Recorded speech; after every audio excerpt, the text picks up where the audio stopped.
नमस्कार बहनों, तो चलते हैं आज की सच्ची खबरों में। तो देखिए, आज मैं आपको जो मुख्यमंत्री जी ने कल क्या कहा था उसको भी देख लें, क्योंकि मानदेय के बारे में ज़्यादा से ज़्यादा चर्चा हो रही है। उन्होंने सच में मानदेय बढ़ाने का ऐलान किया है या फिर इसको भी घुमा फिरा कर कुछ ऐसा ही कर दिया जिस तरीके से पहले किया था। और दशहरे से पहले फ़ोन देने का वादा किया है, वो क्या है सच्चाई, इसको देख लेते हैं। टीईटी को लेकर सीएम की पहल से शिक्षकों का आंदोलन स्थगित। यानी जो शिक्षकों ने अपना आंदोलन किया था, हर बीआरसी पर जाकर के आंदोलन किया था कि उनको टीईटी पास करने का जो सुप्रीम कोर्ट का आदेश है, इसको लेकर के टीचरों में खलबली थी, डर था कि कहीं वो 2 साल में टीईटी पास नहीं कर पाए तो उनकी नौकरी चली जाएगी। तो उसके लेकर सभी टीचरों ने अपना धरना प्रदर्शन किया, सभी ब्लॉकों में, सभी ज़िलों में एक साथ। लेकिन हमारी बहनों की जो आंगनवाड़ी बहनें हैं, उनकी ये समस्या है कि सभी एक ज़िले में एक साथ नहीं करेंगी, सभी ज़िलों में, सभी ब्लॉकों में एक साथ नहीं करेंगी। कोई आज करेगा, कोई कल करेगा, ये सबसे बड़ी समस्या होती है। इसलिए हम बहनों के साथ यही दुर्भाव सरकारें करती रहती हैं। शिक्षक पात्रता परीक्षा टीईटी की अनिवार्यता पर सुप्रीम कोर्ट के आदेश से चिंतित शिक्षकों को मंगलवार को थोड़ी राहत मिली, जब मुख्यमंत्री योगी आदित्यनाथ ने सुप्रीम कोर्ट में पुनर्विचार याचिका दाखिल करने का निर्देश दिया।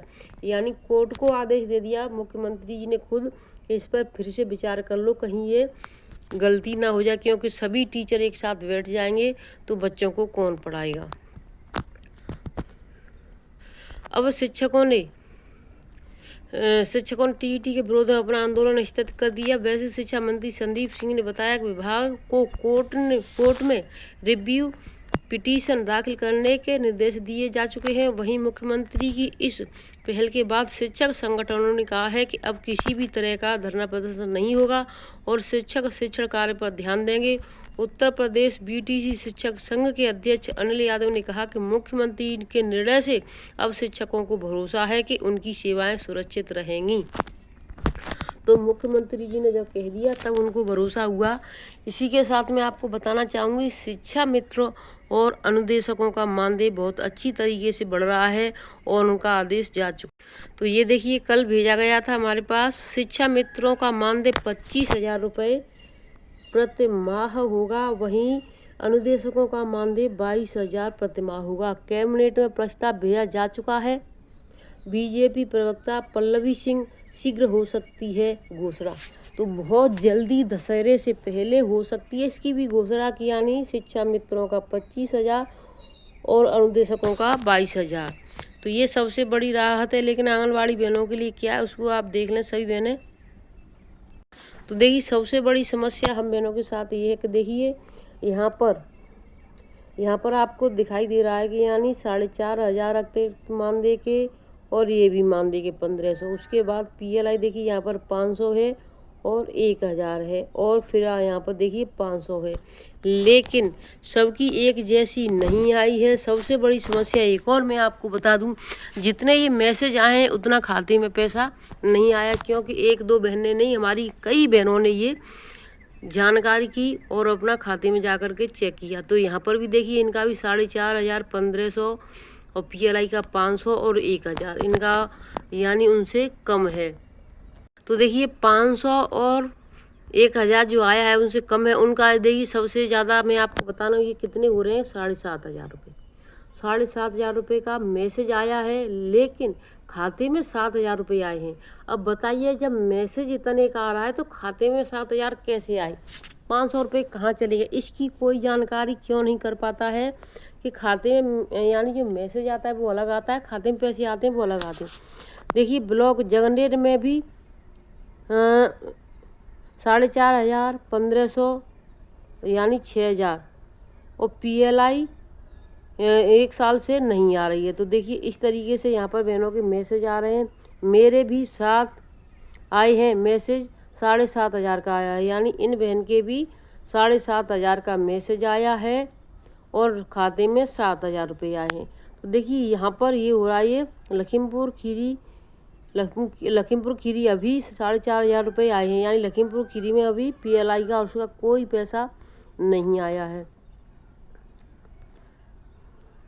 मेरे मोबाइल पर इतना मैसेज आया है, ये वाले कब तक आएंगे। यानी उनके मोबाइल पर ये वाला पैसा देखिए मैसेज इतने का आया 4,500, 1,500, 500, 1,000 और 500, इनका बिल्कुल पूरा आ चुका है पैसा। ये नई आंगनवाड़ी हैं, ये वाले कब तक आएंगे। लखीमपुर खीरी में 4,500, 1,500 आए हैं। तो यार देखिए कई कई जगह पर कुछ का कुछ आया है, किसी का कुछ आया है। तो मानदेय एक जैसा नहीं आ रहा है, PLI एक जैसी नहीं आ रही, इसकी क्या समस्या है, ये सबसे बड़ी विडम्बना है। आंगनवाड़ी कार्यकर्ताओं को मिलेंगे स्मार्टफोन, बढ़ेगा मानदेय, योगी सरकार के आदेश हो चुके हैं। प्रधानमंत्री मोदी ने स्वस्थ नारी सशक्त परिवार अभियान राष्ट्रीय पोषण माह का किया आगाज। जिलों में 2,324 स्वास्थ्य शिविरों की शुरुआत। महिलाओं बच्चों के स्वास्थ्य पर खास फोकस। आत्मनिर्भरता की ओर बढ़ रहा है ग्रामीण भारत। प्रधानमंत्री नरेंद्र मोदी ने बुधवार को मध्य प्रदेश के धार से वीडियो कॉन्फ्रेंस के जरिए स्वस्थ नारी सशक्त परिवार अभियान 17 सितंबर से 2 अक्टूबर 2025 को 8वें राष्ट्रीय पोषण माह 17 सितंबर से 16 अक्टूबर 2025 का शुभारंभ किया। इस अवसर पर मुख्यमंत्री योगी आदित्यनाथ ने Atal Bihari Vajpayee scientific convention centre में प्रदेश स्तरीय कार्यक्रमों की शुरुआत करते हुए कहा कि आंगनबाड़ी कार्यकर्ताओं को स्मार्टफोन वितरण के साथ ही उनके मानदेय में वृद्धि की जाएगी। अभियान के तहत यूपी में सभी जिलों में स्वास्थ्य शिविरों की शुरुआत भी हुई है, जिसमें महिलाओं और बच्चों के स्वास्थ्य पर विशेष ध्यान दिया जा रहा है। सीएम ने कार्यक्रम में बच्चों को तिलक लगाकर अन्नप्राशन कराया और गर्भवती महिलाओं की गोद भराई के साथ पोषाहार वितरण किया। उन्होंने कहा कि आज पूरा देश पीएम मोदी के साथ 75वें जन्मदिन पर उनके साथ जुड़ रहा है। उन्होंने सभी जिलों में 20,324 स्वास्थ्य शिविरों की शुरुआत की, जहां रक्त, blood pressure, diabetes, oral cancer, रक्त कैंसर, सर्वाइकल कैंसर, एनीमिया और टीबी की निःशुल्क जांच हुई। यह अभियान गर्भवती महिलाओं की प्रसव पूर्व देखभाल, बच्चों के टीकाकरण और जागरूकता पर केंद्रित है। इसके तहत 507 रक्तदान शिविर भी आयोजित होंगे। इस अवसर पर दोनों उप मुख्यमंत्री केशव प्रसाद मौर्य और ब्रजेश पाठक, कैबिनेट मंत्री बेबी रानी मौर्य, राज्य मंत्री मयंकेश्वर शरण सिंह व प्रतिभा शुक्ला समेत कई जनप्रतिनिधि व अधिकारी मौजूद रहे। पोषण मिशन अभियान की शुरुआत। सीएम ने 3 से 6 वर्ष के बच्चों के लिए पोषण मिशन और ट्यूबरक्लोसिस उन्मूलन अभियान शुरू किया और 224 बार रक्तदान करने वाले स्वयं सेवकों और निश्चय मित्रों के सम्मानित किया। ग्रामीण और नगरीय क्षेत्रों में महिला स्वयं सहायता समूह की भूमिका को सराहना करते हुए कहा कि 10 लाख ग्रामीण और 1 लाख नगरीय समूहों ने 1 करोड़ महिलाओं को आत्मनिर्भर बनाया। इसके अलावा स्वस्थ नारी सशक्त परिवार अभियान की शुरुआत की। नारी सशक्तिकरण की दिशा में मजबूत कदम। योगी ने नारी सशक्तिकरण की योजनाओं का जिक्र करते हुए कहा कि पीएम के नेतृत्व में बेटी बचाओ बेटी पढ़ाओ, मातृ वंदना, कन्या सुमंगला और नारी शक्ति बंधन अधिनियम जैसे कदम उठाए गए हैं।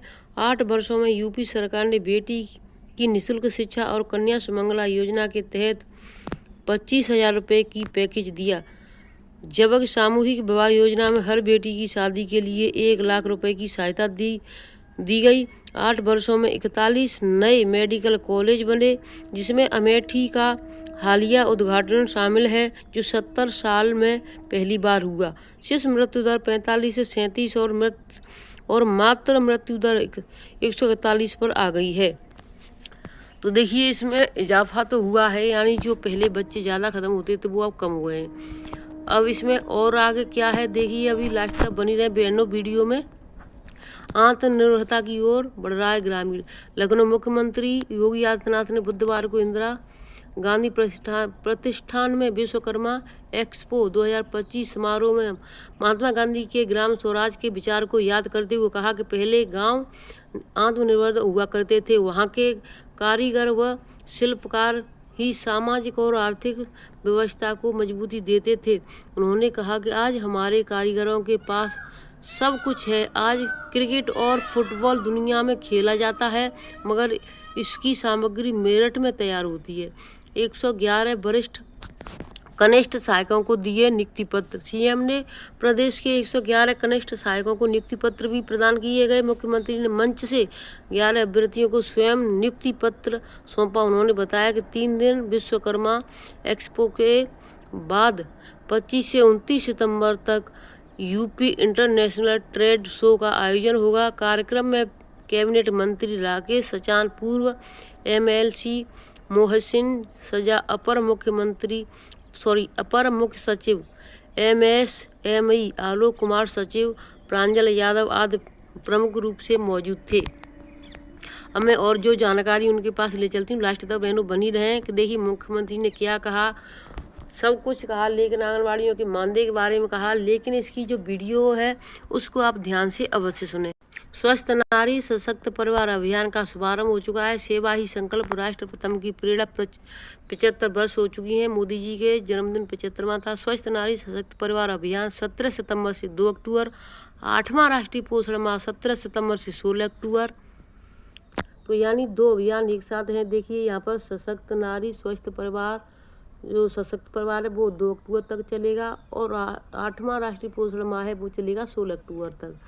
प्रधानमंत्री मातृ वंदना योजना अंतर्गत मातृत्व लाभ का वितरण सभी 75 जनपदों में मेडिकल कॉलेज, जिला चिकित्सालय, सामुदायिक स्वास्थ्य केंद्रों एवं आयुष्मान आरोग्य मंदिरों पर चिकित्सा एवं स्वास्थ्य मंदिर शिविर 17 सितंबर 2025 लखनऊ उत्तर प्रदेश। तो देखिए ये यानी कि आपको ऑनलाइन कैसे करना है, ये मैंने थोड़ी सी वीडियो बना दी है, इसको मैं बहुत जल्दी डाल दूंगी, जिससे कि कल की वीडियो है आज हम जब भरेंगे आज ही गतिविधि को तो उसकी वीडियो डाल देंगे। बहनों अभी तक जो आपके पास आया था 22 अक्टूबर तक का, अब आपके पास में बहुत जल्दी 16 अक्टूबर तक का जो आदेश आ चुका है उसको डाल दूँगी। पहले 22 सितंबर तक का आया था, यानी 17 से 22 सितंबर तक का किस दिन कौन सी गतिविधि करनी है, अब आ चुका है यानी 16 अक्टूबर तक का, 17 से 16 तक का, तो उसको भी बहुत जल्दी डाल दूँगी। देखिए यहाँ पर कल आंगनबाड़ी बहनों ने यहाँ पर सब देखिए रेसिपी और वजन, लंबाई, बच्चों को किस तरीके से क्या करते हैं, हर चीज़ का यहाँ पर बहनों ने यहाँ पर अपना कार्यक्रम किया। तो यहाँ पर देख सकती हैं, यहाँ पर भी स्वास्थ्य मेला लगा था, यानी सामुदायिक स्वास्थ्य केंद्र पर। तो आज की वीडियो को मैं यहीं पर रखती हूँ, फिर मिलती हूँ आपसे नई अपडेट के साथ। तब तक के लिए धन्यवाद।